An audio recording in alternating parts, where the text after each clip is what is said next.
not everyone is comfortable walking to the center of the stage,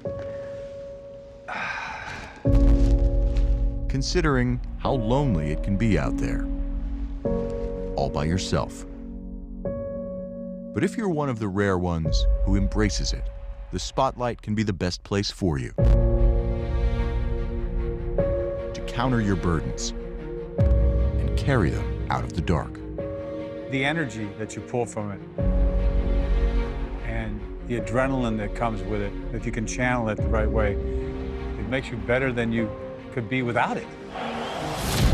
I mean, I'd make 3 pitches in a row, like right where I wanted it to be. Strikes him out on 3 pitches. And it was like, wow, it was like magic. The A's win, and Eckersley gets another save. You're so in focus, there's nothing like it. And you do things that you didn't realize you were capable of doing. So the stage is powerful, all right? Powerful enough to make you better than you'd be anywhere else in the world. It used to make me feel like, whew, what a gift. It's precious. You can't take it for granted.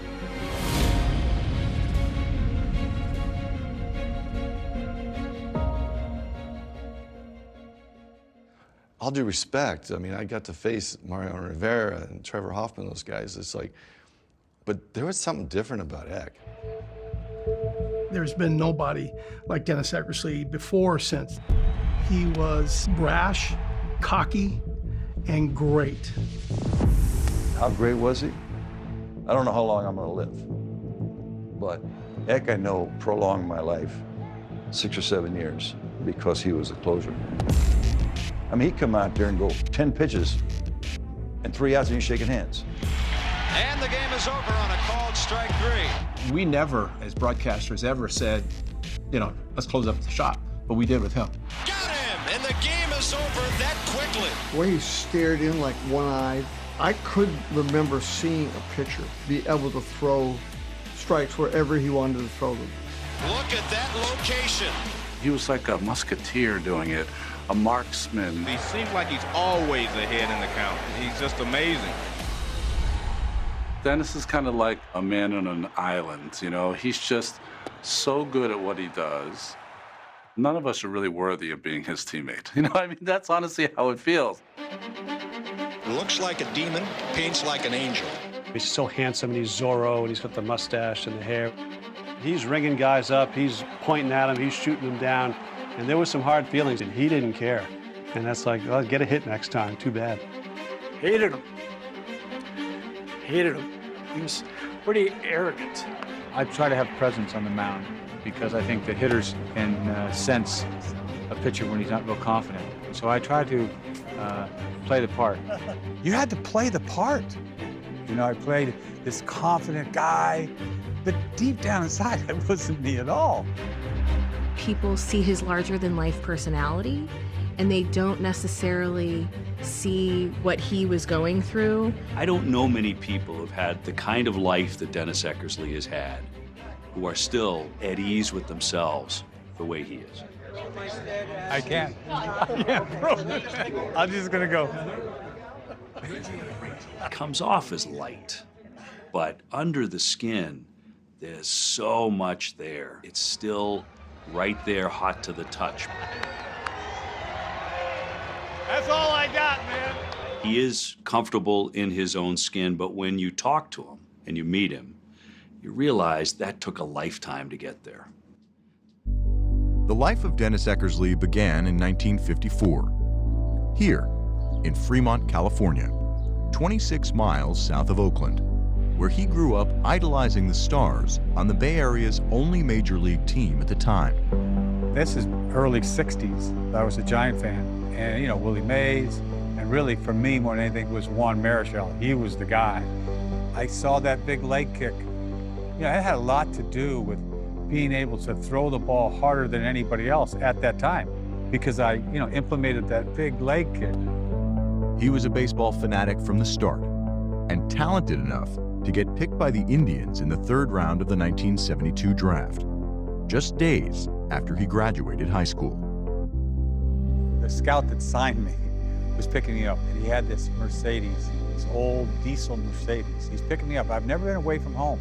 So I'm sitting there with Mom and my sister, and they're crying. Now I could do anything I want. I was on my own. I was the boss, man, at 17. With all that freedom, he soon made an adult decision. Just a year later, at age 18, marrying Denise Jacinto, a girl from his hometown.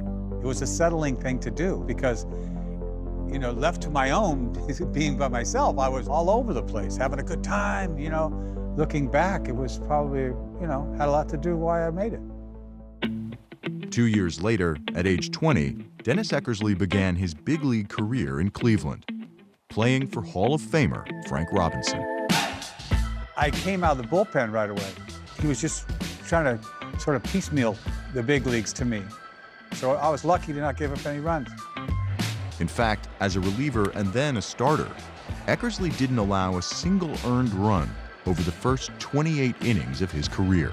I was like dealing. I mean, what a way to start. I'll never forget, I got on a plane. Frank Robinson was talking to one of the stewardesses and was going to give her a ball. So he said, "Hey, Rook, sign this." I said, "That's actually," I said, "the ace," in parentheses. It was awesome. He took it right to Gaylord Perry. "Hey, Gaylord, look at what the kid did." You know, that was ballsy, to say the least, at the time. But, you know, I was feeling it. It seemed like there were no limits on the kid from Fremont's potential, especially 2 years later in a start against the Angels. It was Memorial Day. We got one run in the first, and I had to make that thing hold up. And I was dealing that night. I really was. Catching him, I mean, I've never seen anybody with control that he had against the Angels in that game. It was just painted. The score was tight, 1-0. The tension hung on each pitch. Baseball can't get much better than this. The last inning, I got 2 outs, and Gil Flores was up.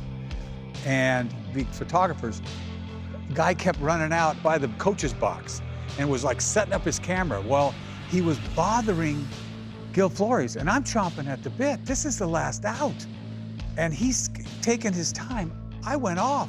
I said, "Hey, they're not here to take your picture. You're the last out. Get the in there." And then I punched him out.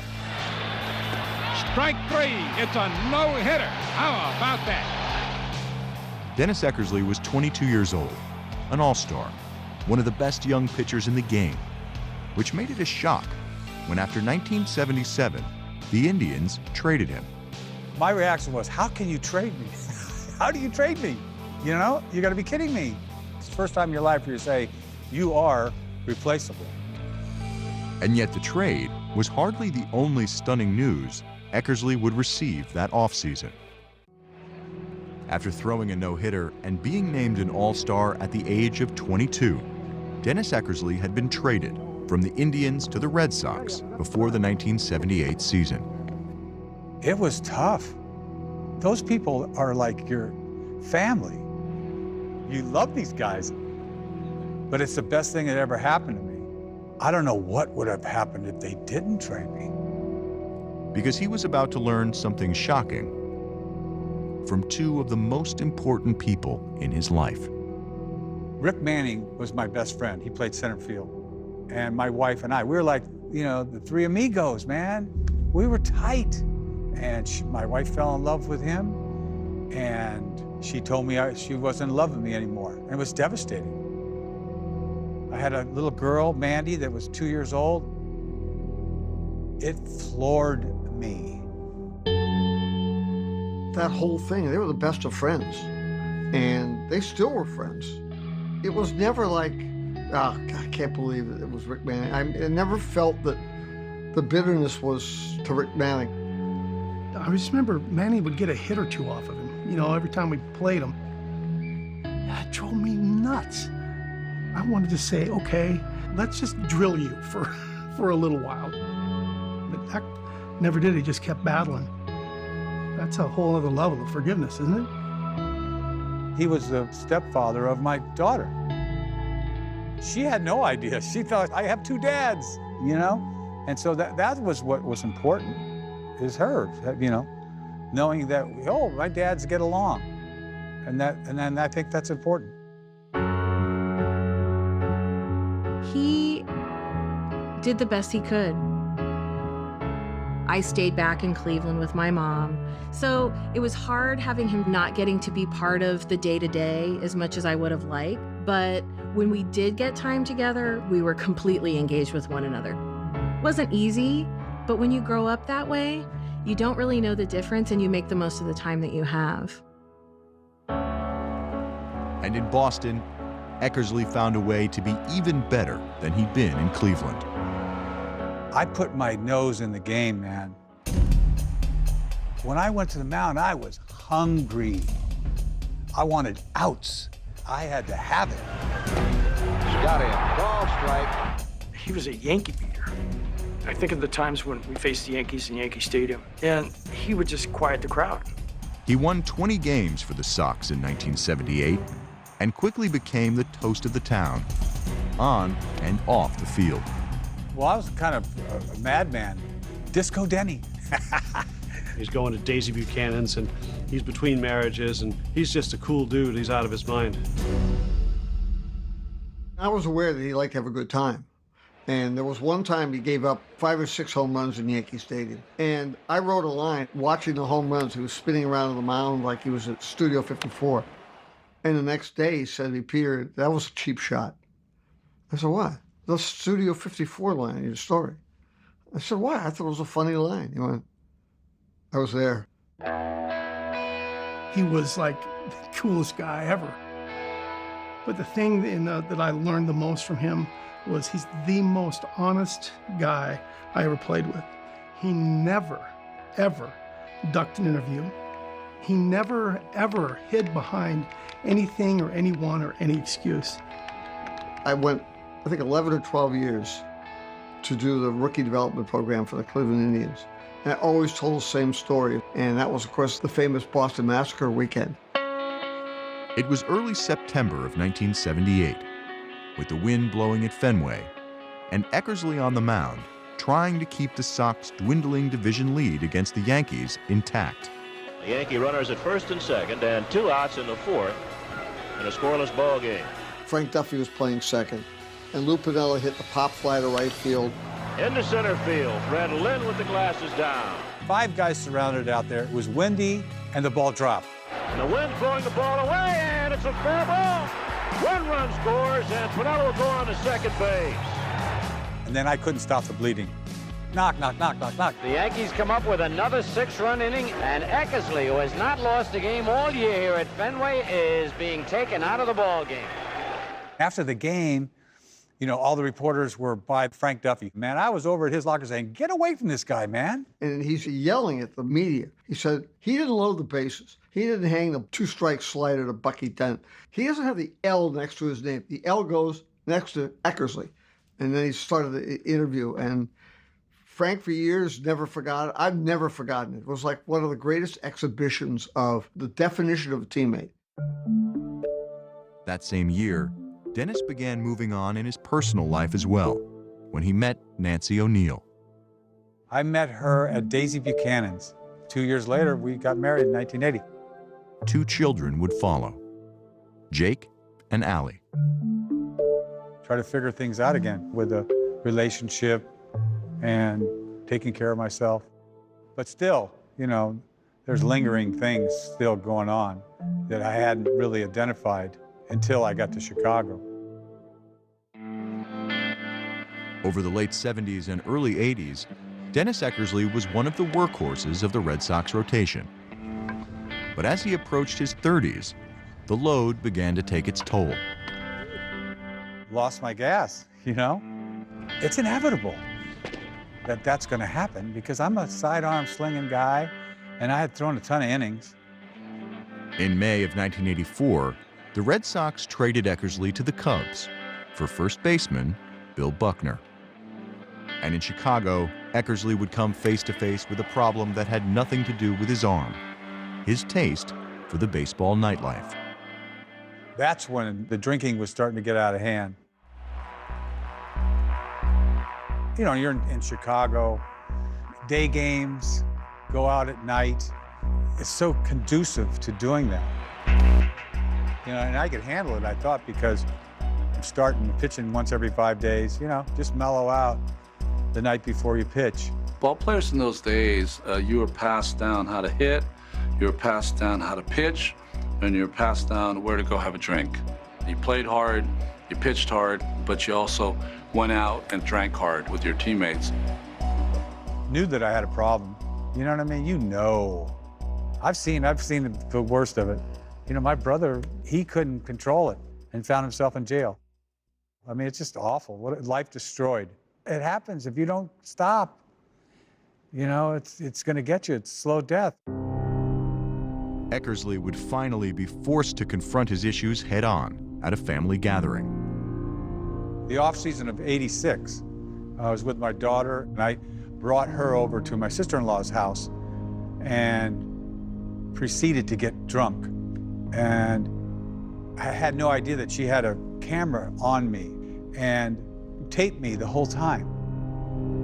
Seeing him intoxicated like that was new and uncomfortable, and it just scared me a little bit. When he woke up in the morning, he got to see that he was a mess. Anybody has ever seen themselves drunk on video, it's not pretty. And my daughter being there just added to it. I didn't like seeing him that way, and just said that I just didn't want to see him for a while. And shortly after I left, he checked himself into rehab. That's life-changing, to say the least. And that's brought on a whole nother life. January of '87, I go to spring training, and I am brand new, and nobody knows. I don't think a lot of us would have been so realistic about one's flaws as Eck always was. He never lied about himself. I think it goes to his honesty. I think that, especially in that time, being vulnerable was not common and very uncomfortable. But he was strong enough and honest enough that he could do that. The first year, sobriety was tough. You know, there was a lot of sitting by the pool, emotional, listening to music. I was changing. I was a new guy. It's emotional because I felt so fortunate and grateful, to be where I was. He had decided that this was going to happen. He had decided it was time to get sober. And then all these changes started happening in his life that could have threatened that sobriety. The biggest of those changes was another trade to Oakland in March of 1987, where it appeared that at age 32, his career was at a crossroads, and his role with his new team was uncertain. We had a rotation. Our main 5 guys all had history of arm problems, and we thought it was likely that we're going to need some insurance. And the best guy that was available to us was Dennis Eckersley. And I remember the conversation. Just go to the bullpen, stay in shape. It's hard to believe that at some point one of these guys is not going to get hurt, and you'll be ready to take over. Had no idea when we got him that he had had this awakening that winter. I didn't know. All I knew is that I was different, and accepting was part of the whole deal to begin with. Personally, being an alcoholic is the only way you can recover, is to accept and move on. So you're gonna go to the bullpen, that's cool, whatever. I had something to prove. It's amazing what you're capable of when you're up against it.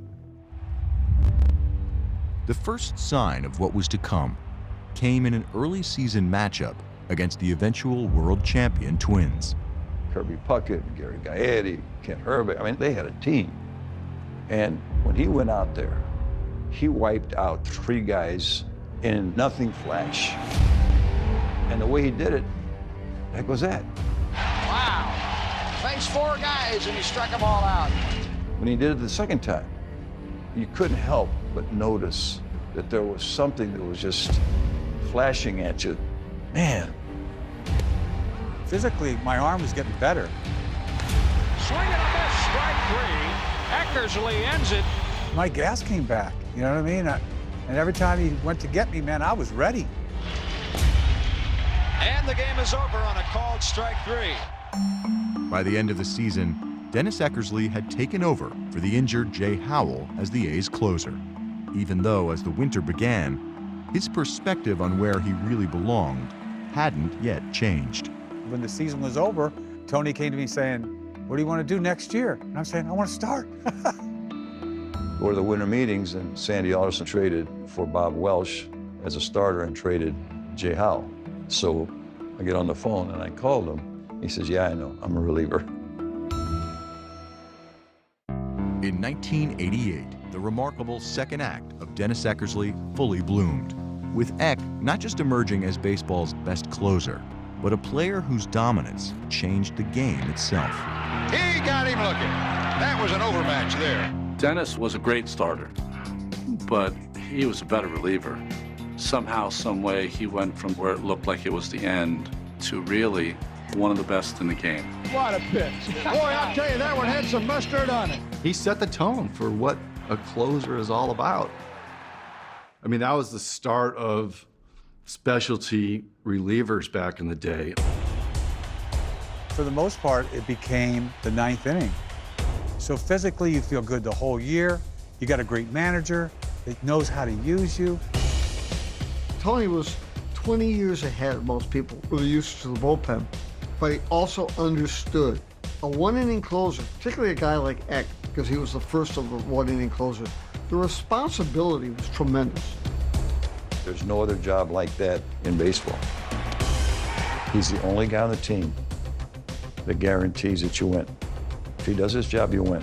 I think Tony gets a lot of credit for changing the game, whether you think that it's a good change or not. And I don't know if that's where it all began. I don't really care. All I know is that's the job.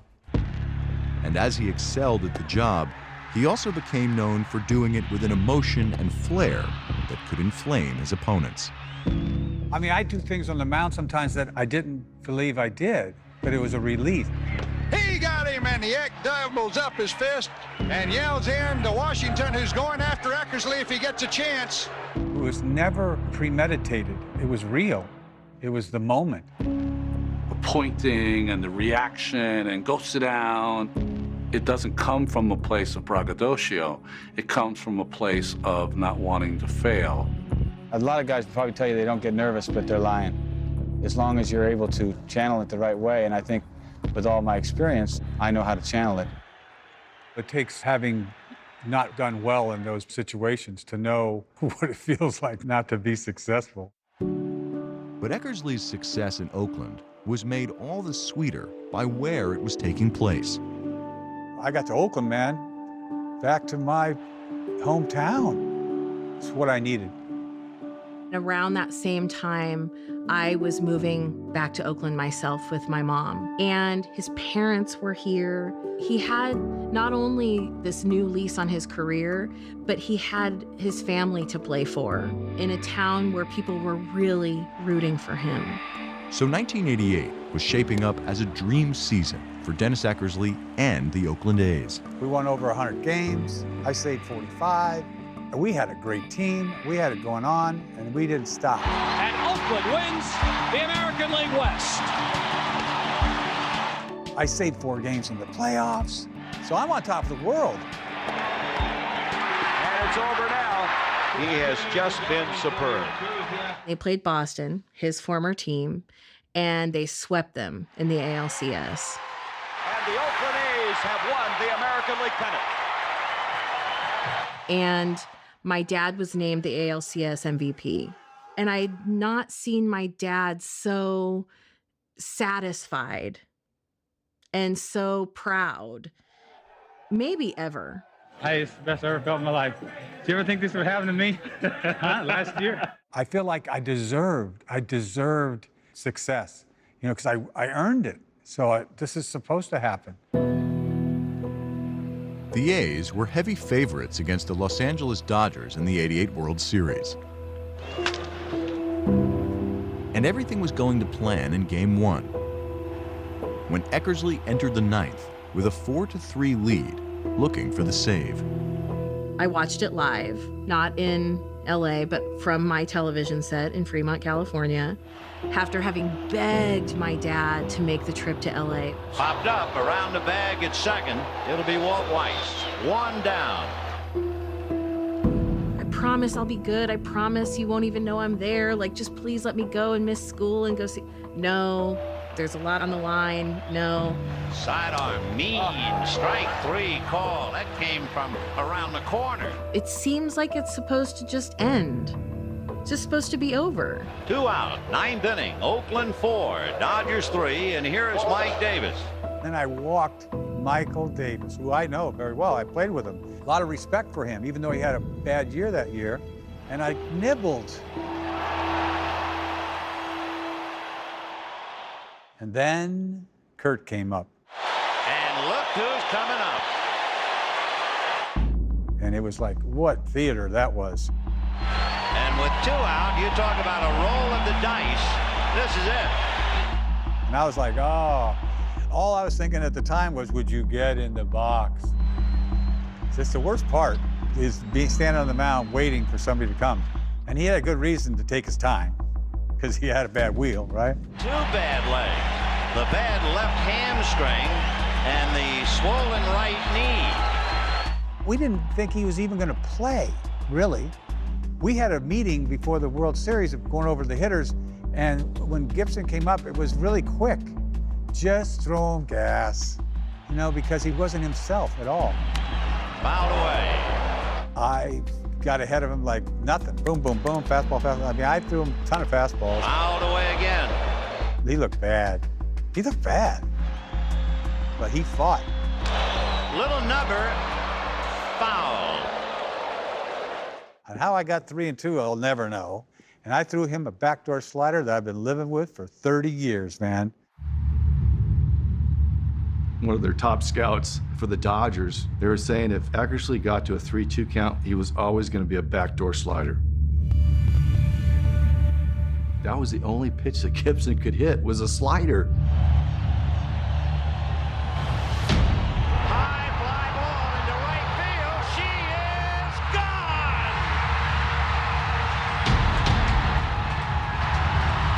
gone. And my first thought was him. Watching his face, and then just being so unbelievably grateful that I was not allowed to make the trip to LA. That was one of the toughest nights of my life. Walking off that field, are you kidding me? 50,000 people going crazy. There's nobody looking at me. Nobody, 0 people looking at me. When I went into the clubhouse, they were in my locker, one after another. There was hundreds of them. We knew he was going to be surrounded. When it persisted, we started to get concerned. And Eck's just, he's not distressed. You thought of pitching around Gibson? Kind of. I didn't think that long on it, though. I sat there for a couple hours, man. Backdoor slider, backdoor slider, backdoor slider, until I was blue in the face. So it's a terrible pitch, and I got to live with it. So, you know, hey, let's start tomorrow. The A's would fall to the Dodgers in 5 games to lose the series. Though 30 years later, it's the Gibson home run the world remembers best. No one thought that was going to happen. No one. But it was meant to be, and it was one of the greatest moments in baseball history. I'll take what happened in my career for that moment, in a heartbeat. In 1989, Dennis Eckersley and the A's were intent on bouncing back after their crushing World Series defeat the previous October. The '88 team, with all due respect to the Dodgers, we got beat. But we knew that we had come up short. So in spring training, it's the easiest first day spring training of all the 30 years.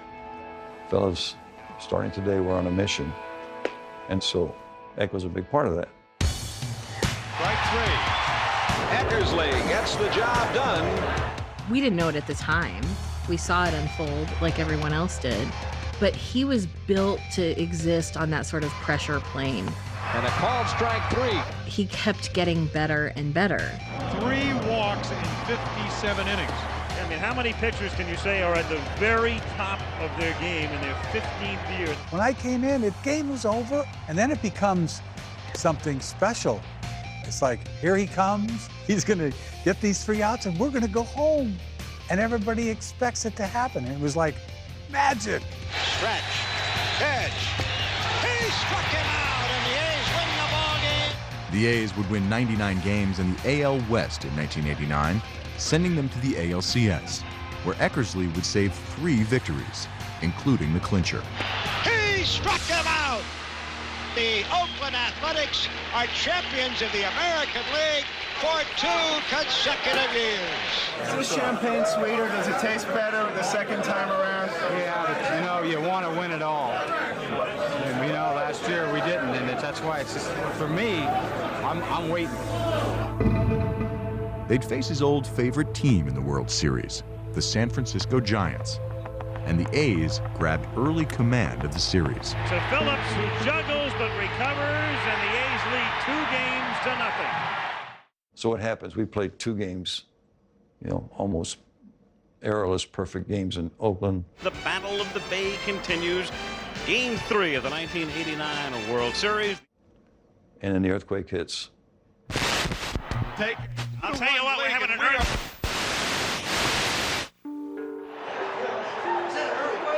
When it hit, it was like there was a train coming through the door. Because you could just imagine being underneath the stands, all that iron. It goes, I went, earthquake, and just ran out of the clubhouse. It was measured at a 6.9 on the Richter scale, causing catastrophic damage and 63 deaths. It also put the World Series in jeopardy. It's awful for 10 days. And I didn't think they were going to start the World Series again, to be honest with you. But when the series did resume a week and a half later, the A's had to return their focus to winning. We really worried about losing an edge. And Eck was arm in arm with the leaders of that club that just were not going to be denied. We talked at the top of the telecast about the sense of purpose and resolve that the A's have after last year's World Series. And I don't think any player has more resolve than Dennis Eckersley. Oakland won Game 3. And then, in Game 4, Eckersley came to the mound to get the last out of the season. So here we go in the bottom of the 9th inning. A's trying to sweep. The Giants down to their final out. It's a ground ball to the right side, steered by Phillips. Mac went in front of Tony Phillips, so I had to cover. And Butler was the runner. He could run. The throw to me, I caught it at the same time, touched the bag. I didn't care if he collided or not. I went, got it right through the base. And yeah! Yes! He's there in time, and the A's are the world champions. Ah!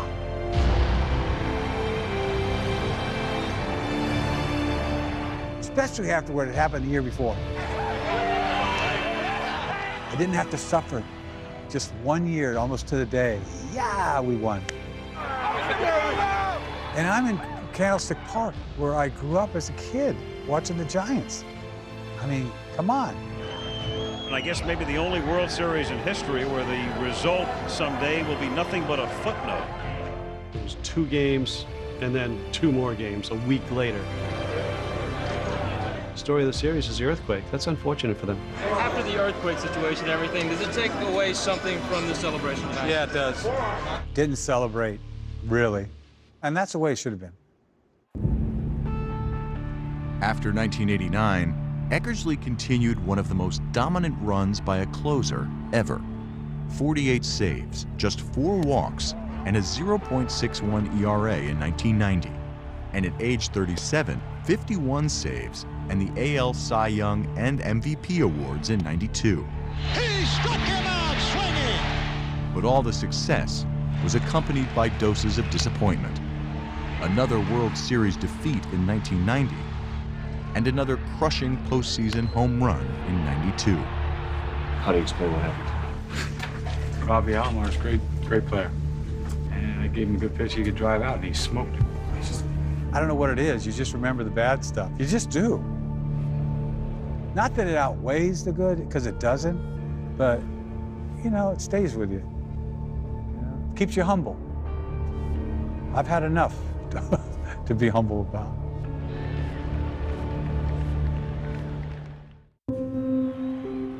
After 197 wins and 390 saves over 24 years in the big leagues, Dennis Eckersley retired as a Red Sox after the 1998 season. Though that same year, a divorce from his wife Nancy made the transition tougher. That's not easy, especially after being together 20 years. Understandable now when you got the distance years to look back on it, but it's part of your life that you have to move on, and this is a new chapter. And sure enough, a huge part of that new chapter came by chance a few years after his retirement, when he met Jennifer Szoke. Went to spring training with the Cardinals in 2001, the hotel that I was staying at. She happened to be there, and she was by the pool. And she was swimming, doing laps and what have you. And I didn't say anything for the longest time, but I don't know what it was. I sort of let myself in the pool and, you know, put my head back so my hair would be all looking. And she came up from swimming. I said, hey, what's happening? And here we are. Been married 13 years, and it's the happiest I've ever been in my life. You can't push life. It has to come to you, and she came in my life. 3 years after he met Jennifer, in his first year of eligibility, came the game's highest honor, a spot in the Baseball Hall of Fame. Greatest day of my life, really, because I never thought that I'd be up there doing it. I always dreamed of being a Major League Baseball player, but I never dreamed of being in the Hall of Fame. Cooperstown was the greatest experience that I've had as his daughter. When I was 18 years old, I married my first wife, Denise. I want to thank her for giving me stability at that time I needed it, and for supporting me 100% of the way. A few years later, my daughter Mandy was born, and Mandy, you fill my heart with joy and pride, and I love you very much. Hearing him acknowledge all of the people that he acknowledged was just more than I could take, actually. Ray Fosse, Dwayne Kuiper, Rick Manning, just to mention a few. The thought process was entirely from the heart. The whole soul of Dennis Eckersley was like put out there for us to see. For 12 years I pitched as a starter. I relied on raw talent and innate ability to get through. No one knew then, but I was fighting a major battle with alcohol. And I knew I had come to the crossroads in my life. With the grace of God, I got sober, and I saved my life. And for a guy, I don't think that ever spent one day thinking that he would be an inspiration to people, is an inspiration every single day. I'd like to leave an offering of hope. That is, with the grace of God, you can change your life, whoever you are. Thank you all, and thank you, God.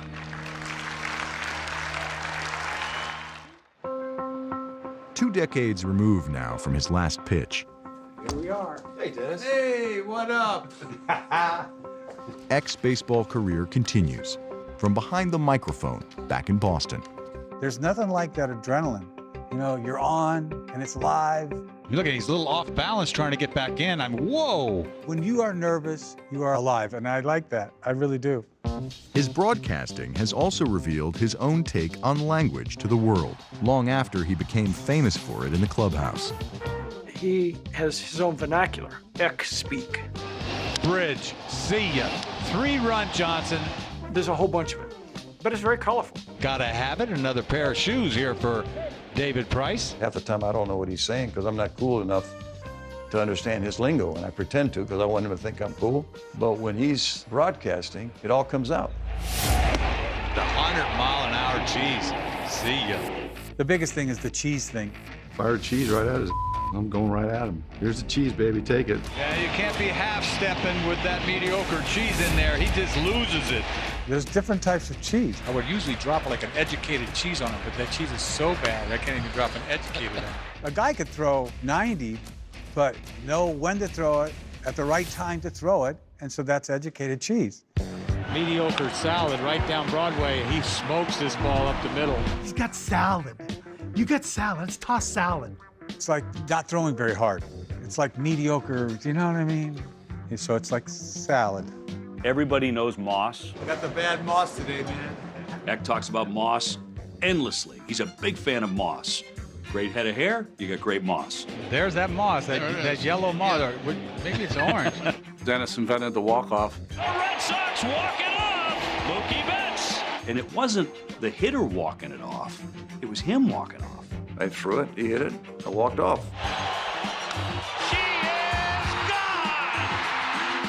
I mean, I really don't want ownership of the walk-off thing because it just reminds everybody, yeah, that's the guy that gave up the home run to Kirk Gibson.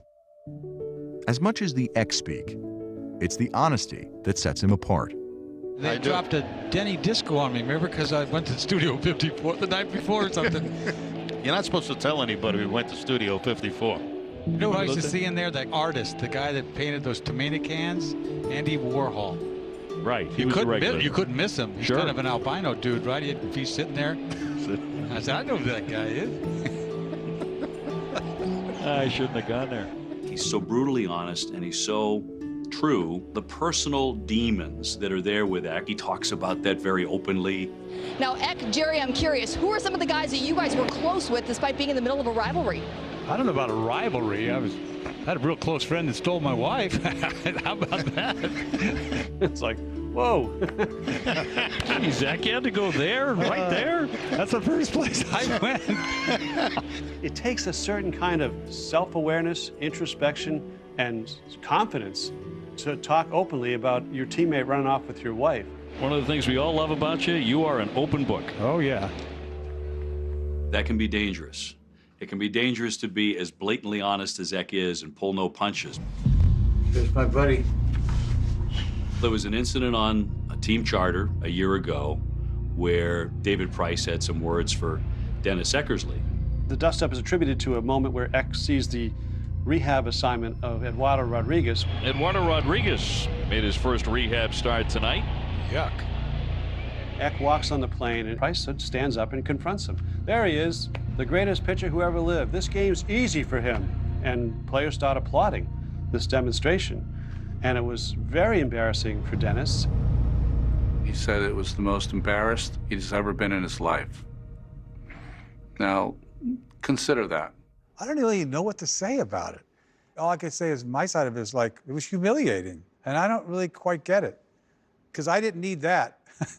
I didn't need that for a character builder. I've had enough character builders, you know? When Price was asked about it, he said, well, he doesn't understand how hard this game is. I mean, no one knows how hard baseball is more than Dennis Eckersley. And there's Eck. You're seeing a guy who connects with people because he's been through a lot of the same stuff they've been through. And they love him for that. Please welcome back to Dodger Stadium, Dennis Eckersley. They love him for the human being that he is, the real guy in there. Your arm might be worse than mine. I know. Throw me the 3-2 backdoor slider. You got it. I got salad, though, man. There's no facade. There's no shame in being who you are. Don't get too close, have some pride. Yeah. We did it! And that moment tells you all you need to know about Dennis Eckersley. God, love you, man. I love you too. He could be really funny. He could be a little cocky about things. I was proud to be an Oakland A's. But in the end, he always knew exactly who he was. Who Dennis Eckersley is has in many ways changed a lot over the years. But through it all, he's still comfortable at the center of the stage. Maybe more comfortable, in fact, than he's ever been. I've been this guy for a while now. I think this is who I am now. I've had enough of this transformation stuff. He's definitely not done transforming. He has a whole new job to do that he has never done before, and I can't wait to see him do it, and that's being a grandpa. Getting to watch him with the next generation of little Eckersleys running around, like, what's gonna be better than that? My daughter's having twins. I'm gonna be a grandfather for the first time. Life is good, you know? Life is good. Thank you very much.